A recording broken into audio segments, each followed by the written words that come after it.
Halo pemirsa, apa kabar hari ini? Semoga selalu sehat di masa pandemi ini dan selalu bersemangat menjalani aktivitas. Bagi pemirsa yang harus tetap bekerja di luar rumah, jangan lupa menggunakan masker. Hari ini program Berita News Point hadir menjumpai Anda bersama saya, Amirah Dinda. Selama 30 menit ke depan, News Point akan menyajikan berita terbaru seputar Universitas Brawijaya dan Malang Raya. Jangan kemana-mana, keep on our channel News Point.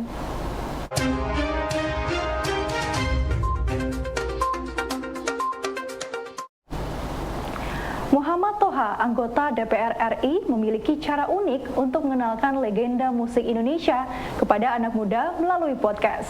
Toha mengaku menyukai musik sejak kecil dan saat ini dirinya ikut prihatin dengan para legenda musik Indonesia yang luput dari perhatian media dan anak muda.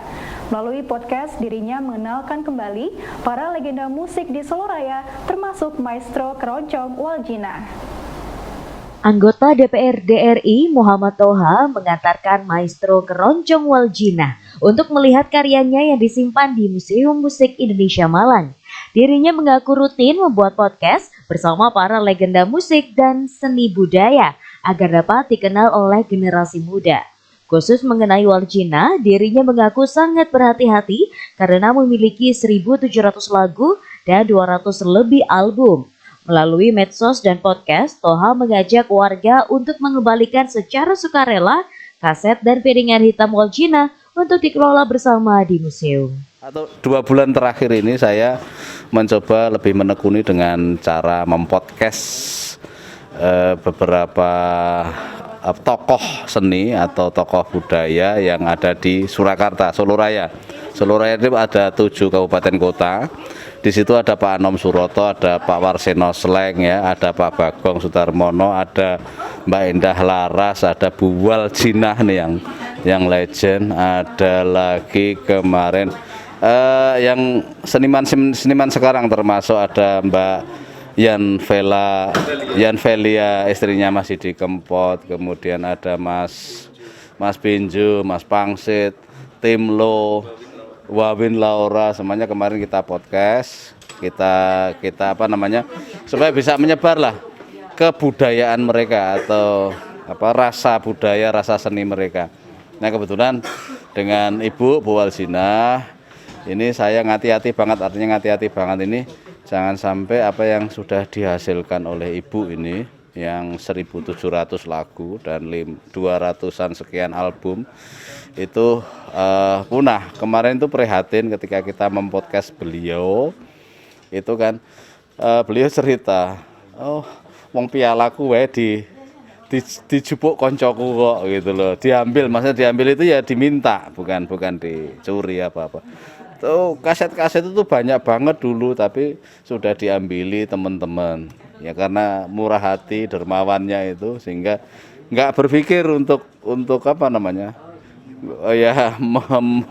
mendokumentasikan semuanya ya, apalagi waktu dulu ya tahun 69 sampai tahun 70-an 80-an itu nggak ada dokumen yang bisa nggak ada alat dokumen yang ini. Akhirnya ya Bu, akhirnya kita umumkan di medsos itu, di podcast saya, siapa yang punya ya karya-karya Ibu yang mungkin tidak kepake boleh dikembalikan. Nah, kabar baik bagi mahasiswa Universitas Brawijaya yang akan melakukan program magang. Karena Universitas Brawijaya bekerja sama dengan BPJS Ketenagakerjaan akan memberikan fasilitas BPJS Ketenagakerjaan kepada mahasiswa yang sedang menempuh program magang. Hal ini dijelaskan oleh Haru Permadi, staf ahli wakil rektor bidang keuangan dan sumber daya sekaligus kepala divisi HTLUB pada podcast Dialektika Reformasi. Mahasiswa yang nantinya magang itu akan didaftarkan ke BPJS Ketenagakerjaan juga. Wow. Tapi ini masih kemudian belum bisa direalisasi seluruhnya karena ini baru awal ya. Nanti tentunya ini bertahap. Jadi misalkan ada mahasiswa magang, ya kita tidak berharap terjadi kecelakaan, tidak. Betul. Kita tidak mengharapkan itu. Tapi ini kan untuk antisipasi. Yeah. Misalkan terjadi kecelakaan itu nanti ya bisa Klaimkan. Ya bisa diklaimkan oleh di BPJS. Nah itu salah satu yang dilakukan oleh pimpinan Universitas Brawijaya saat ini. Jadi penataannya itu mulai dari penataan kelembagaan, birokrasi maksud saya, terus kemudian SDM termasuk hak-haknya pegawai. Itu Dan yang ini dilakukan tadi dan adalah ada sampai dampaknya juga kepada untuk mahasiswa. mahasiswa. Ya. Kurang lebihnya.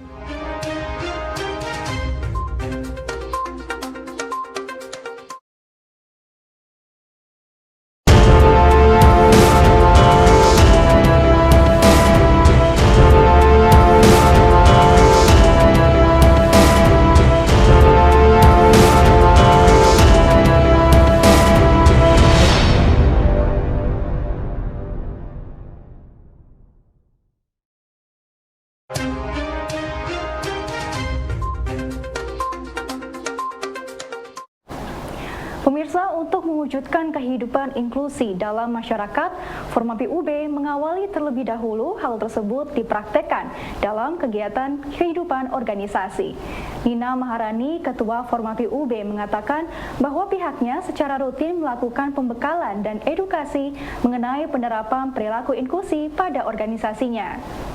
Karena kemarin waktu rapat kerja, itu kita melaksanakan rapat kerja itu jauh sebelum masuk kuliah seperti itu. Jadi waktu itu sudah ada surat edaran rektor bahwa akan dilakukan perkuliahan hybrid seperti itu. Jadi waktu itu kita benar-benar menyiapkan proker itu hybrid kayak gitu. Ada yang offline dan ada yang online. Karena kan kita nggak bisa memaksakan semua anggota dari UKM Formapi untuk semuanya di Malang. Pasti kan ada beberapa alasan mengapa mereka nggak bisa di Malang seperti itu. Nah, jadi untuk proker-proker yang mendekati, maksudnya yang timeline-nya ini mendekati kayak Februari, Maret, kayak gitu, karena kita juga menyesuaikan dengan adanya surat edaran lagi baru beberapa minggu yang lalu bahwa perkuliahan yang awalnya hybrid jadi daring lagi, full daring lagi. Jadi kita benar-benar harus menyesuaikan yang awalnya kita hybrid juga, jadi dilaksanakan secara online. Contohnya seperti proker apa, jadi besok ini kita ada upgrading anggota lama, jadi upgrading anggota lama ini buat internal UKM Formapi sendiri, jadi di situ nanti mendatangkan pemateri dari Yayasan Cahaya Inklusi. Itu memang yayasannya bergerak di bidang inklusi juga. Nantinya materinya itu seputar bagaimana sih cara menerapkan inklusivitas pada organisasi seperti itu. Nah, untuk yang proker-proker dekat kayak seminar inklusi pada bulan Maret, itu juga kita pasti akan melaksanakannya dengan full daring juga, karena kita menyesuaikan dengan tingkat COVID ya, karena kan ini pada naik-naiknya kita juga nggak bisa memaksakan buat hybrid juga, karena itu resiko rentan buat anggota-anggota bisa tertular COVID, kayak gitu kan kita juga nggak bisa menjamin semua 100% anggota Formapi itu pas waktu kita ngadain acara hybrid tuh sehat 100%, kan kita juga nggak bisa mastiin kayak gitu, takutnya malah membuat klaster baru. Makanya yang proker-proker deket ini diusahakan itu kita full daring aja kayak gitu. Pemirsa, stunting dan obesitas masih menjadi masalah kesehatan yang dihadapi oleh masyarakat. Kesadaran dan kepedulian masyarakat terhadap pentingnya penerapan gizi seimbang dan meningkatkan kualitas kesehatan yang lebih baik menjadi hal penting untuk disosialisasikan oleh berbagai pihak. Studi status gizi Indonesia yang dikeluarkan oleh Kementerian Kesehatan menyebutkan bahwa prevalensi stunting di Indonesia pada 2021 mencapai 24,4%. Hal ini masih jauh dari target penurunan angka stunting pada tahun 2024 yang diharapkan mencapai 14%. Saat ini Indonesia masih dihadapkan pada beban ganda masalah gizi, yaitu masih tingginya prevalensi stunting dan obesitas. Permasalahan tersebut biasanya dipengaruhi oleh kebiasaan asupan gizi yang kurang optimal atau tidak optimal. Kemudian infeksi yang berulang. Kemudian juga dipengaruhi oleh pelayanan kesehatan yang kurang memadai serta kurangnya aktivitas fisik. Nah, upaya pencegahan masalah gizi ganda ini dilakukan melalui berbagai upaya, baik intervensi spesifik maupun intervensi sensitif, terutama pada 1000 hari kehidupan. Kalau kita melihat dari survei yang terbaru, yaitu Studi Status Gizi Indonesia atau SSGI, pada tahun 2021 di sana menyebutkan bahwa prevalensi stunting kita ini sebesar 24,4%. Nah, angka ini masih cukup jauh dari prevalensi yang ditargetkan di RPJMN, di mana 14% pada tahun 2024. Nah, ini masih ada 2 tahun ya kita mengejar itu. Sementara itu, berdasarkan dari Riskesdas atau Riset Kesehatan Dasar, ini pada tahun 2018, prevalensi obesitas pada balita ini sebanyak 3,8%. Sedangkan pada usia 18 tahun ke atas, prevalensi obesitas sebesar 21,8%. Ini tahun 2018, jadi sebelum pandemi ya Mbak ya. Nah, target obesitas memang ditetapkannya hampir sama angkanya 21,8%. Nah, dengan ini maka pemerintah tetap mengupayakan agar mempertahankan prevalensi obesitas supaya tidak naik. Merintis sebuah usaha secara tim membutuhkan komunikasi yang intensif dengan sesama anggota dan mampu bekerja dalam tim. Hal tersebut diungkapkan oleh Galuh Kirana, mahasiswa FEB UB ketika merintis usaha dalam program Mahasiswa Wirausaha 2021. Selain tim, menurutnya, masukan dan bimbingan dari dosen juga penting sebagai mentor dalam mewujudkan sebuah bisnis yang menjadi impian bersama. Aku tahu PMW sendiri itu dari kepala departemen aku, dan waktu itu dari kepala departemen aku sendiri itu menghimbau buat anak-anak stafnya buat ngikut di PMW ini. Nah, dari situ aku baru tahu nih ada PMW di UB gitu. Nah, dari situ kegiatannya sebelum PMW sebenarnya aku jadi staf di BEM seperti itu. Nah, setelah adanya pengetahuan dan himbauan itu akhirnya tertarik dan akhirnya mencari teman-teman yang memiliki visi yang sama kalau bisa dibilang. Jadi membentuk tim yang memiliki visi sama untuk mencari ide-ide baru yang bisa dikembangkan atau kedepannya itu ntar direalisasikan kayak gitu. Nah, dari sana ketika tim udah terbentuk dan memiliki satu ide yang akan kami realisasikan ini, selanjutnya kami melakukan diskusi-diskusi ataupun rapat-rapat kecil sih sebenarnya, dan itu memang fleksibel kalau saat itu karena kan kita juga beda-beda kota gitu, jadinya kadang lewat chat ataupun lewat Zoom gitu. Nah, dari sana sendiri ketika brainstorming yang kami lakukan terus-menerus untuk melengkapi proposal ya. Jadi kalau misalkan teman-teman tahu di proposal PMW itu lengkap menurut saya sendiri gitu, dari mulai latar belakang berdirinya usaha tersebut sampai rencana anggaran yang akan direalisasikan nantinya kayak gitu. Nah, setelah melengkapi proposal yang ada, kalau misalkan teman-teman udah lengkap nih proposalnya, itu tuh bisa lanjut ke dosen pembimbing. Jadi memang di PMW ini diperlukannya dosen pembimbing seperti itu. Nah, kalau misalkan teman-teman udah dapat dosen pembimbing, teman-teman tuh bisa meminta saran, masukan, maupun kritikan gitu ke dosen pembimbing, apa yang kurang, apa yang kelebihan yang bisa disesuaikan lagi dengan proposal yang teman-teman buat kayak gitu.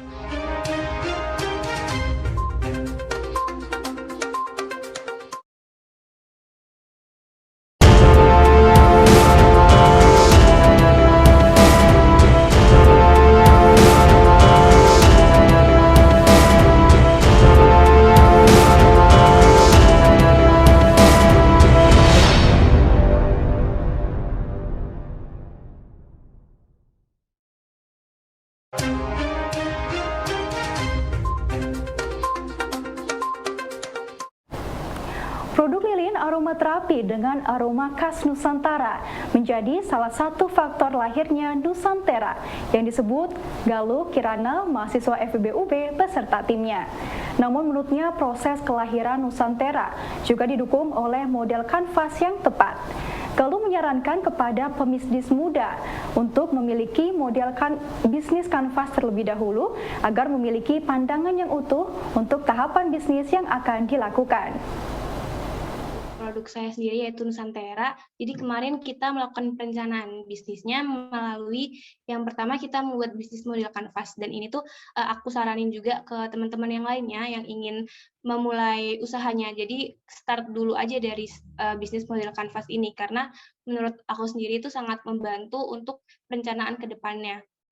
Emang kalau misalkan dilihat dari bisnis model kanvas ini sederhana, cuman 1 lembar, tapi untuk mengisinya itu kita perlu pengetahuan dan juga kita harus menganalisis seperti itu. Karena di sana pun ada target pasar yang harus kami isi terlebih dahulu. Nah, kalau misalkan dari target pasar itu sendiri sudah mengetahui, teman-teman tuh tinggal menambah cara-cara ataupun teknik dari promosi produk teman-teman yang akan teman-teman buat kayak gitu. Karena kalau misalkan dari target pasar teman-teman udah benar, udah tahu seluk-beluknya gimana, habitnya gimana, dan apa sih yang sebenarnya customer inginkan dan gimana sih biasanya tuh customer apa aja yang dilakuin, terus biasanya tuh mereka check out lewat mana, itu bisa nambah teman-teman untuk mempromosiin produk teman-teman gitu, dan itu menurut aku udah jadi nilai plus sendiri untuk produknya teman-teman. Nah, jadi apa yang aku lakuin di Nusantera itu sebenarnya bisa dilakuin juga buat teman-teman yang ingin memulai perencanaan usahanya atau ingin membangun usaha yang baru. Dari hal yang simpel, sesederhana bisnis model kanvas itu, teman-teman bisa merealisasikan bisnisnya dengan baik, dan tentunya pasti diperlukan lagi hal-hal lain, tapi core value-nya bisa dimulai dari bisnis model kanvas tersebut. Kayak gitu. Perkembangan mobil listrik di Indonesia menurut dosen FTUB, Dr. Denny Widya Nuryawan, sangat menjanjikan. Denny melihat dari pasokan sumber energi yaitu listrik, saat ini Indonesia memiliki surplus energi listrik. Namun dirinya juga mengakui bahwa mobil listrik tidak bisa 100% bebas dari emisi. Namun hal ini lebih baik jika dibandingkan dengan bahan bakar fosil. Sebenarnya pengembangan mobil listrik itu menurut saya sangat bagus. Jadi karena kita tahu sendiri bahwa pemerintah juga lagi membangun pembangkit di Indonesia itu luar biasa. Baik PLTA maupun PLTGU maupun PLTU. Jadi berarti kan ada surplus energi listrik. Jadi dengan adanya surplus energi listrik itu pemerintah mencanangkan bagaimana memanfaatkan energi listrik yang melimpah itu bisa digunakan untuk transportasi, karena kita tahu bahwa sekarang kendaraan yang berbahan bakar fosil itu sekarang Indonesia juga tidak lagi sebagai produsen minyak bumi, kita sebagai pengimpor.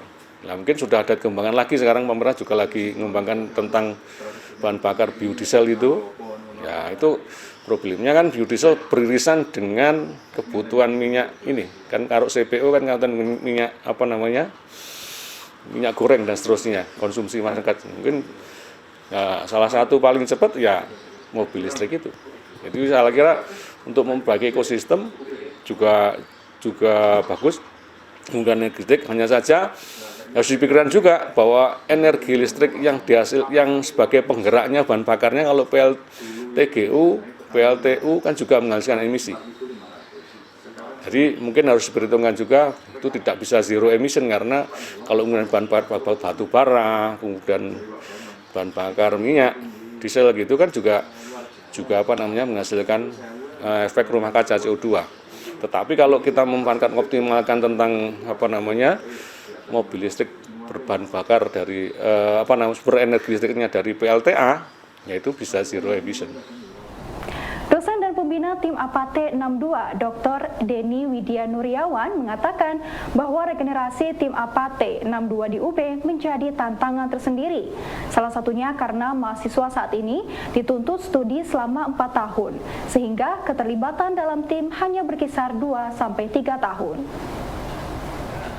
Problemnya di kita itu karena gini, jadi regenerasi, karena tiap mahasiswa kan studi ngambil studi di UB itu kan sekarang dituntut untuk bisa 4 tahun lulus. Di dalam waktu 4 tahun lulus itu bagaimana mereka juga bisa mengembangkan soft skill mereka. Nah, di dalam proses 4 tahun itu mereka mungkin ikut berproses 2 maksimal 3 tahun lah, 2 tahun lah. 3 tahun itu sudah maksimal ya. Jadi mungkin perlu ada adiknya untuk regenerasi lah. Proses regenerasi ini yang mungkin perlu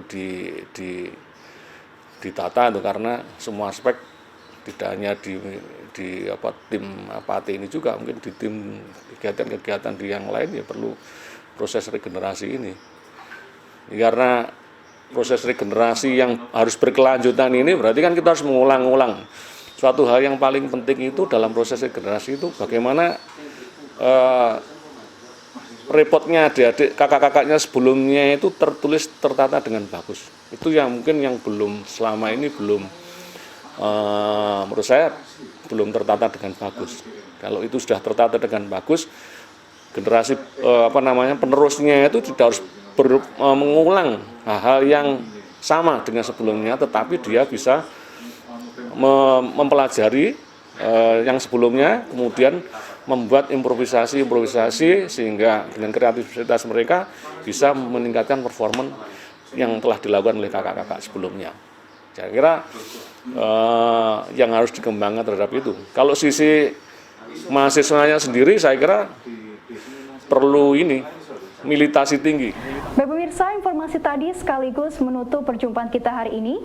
Jangan lupa saksikan News Point setiap hari pukul 19.30 waktu Indonesia Barat, hanya di UB TV, Televisi Pendidikan Universitas Brawijaya. Saya Amirah Dinda dan seluruh kru yang bertugas pamit undur diri. Tetap patuhi protokol kesehatan, wajib menggunakan masker. Terima kasih dan selamat beraktivitas.